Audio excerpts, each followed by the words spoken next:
Hello అందరికీ, rubber bands ఈజీగా ఎలా ప్రిపేర్ చేసుకోవాలి వీడియోలో చూడండి. ఇక్కడైతే మా పాపది ఓల్డ్ డ్రెస్ ఉండే, అది చిన్న చిన్న మరకలైనా ఎందుకు వేస్ట్ చేయాలని చెప్పేసి వైట్ పార్ట్ వదిలేసి డిజైన్ ఉన్న పార్ట్ అయితే రబ్బర్స్ ప్రిపేర్ చేస్తున్నా. అండ్ ఇక్కడైతే రబ్బర్ అయితే 5 సెంటీమీటర్స్ తీసుకున్నాం. ఇలా ఇక్కడ మధ్యలో మనం ఒక స్టిచ్ చేసుకోవాలి. వేసుకున్న తర్వాత ఇలా మధ్యలోకి ఫోల్డ్ చేసుకొని దాన్ని చివరి నుంచి కుట్టేసుకుంటూ లోపల నుంచి లాక్కుంటూ కుట్టేయాలన్నమాట.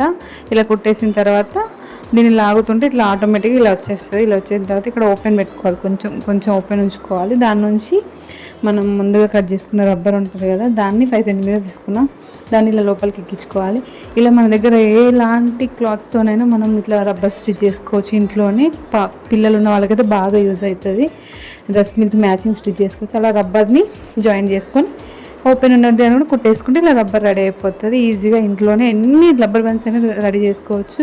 చాలా తొందరగా అయిపోతుంది, ఈజీ ప్రాసెస్. అండ్ వీడియో నచ్చినట్లయితే లైక్ చేసి సబ్స్క్రైబ్.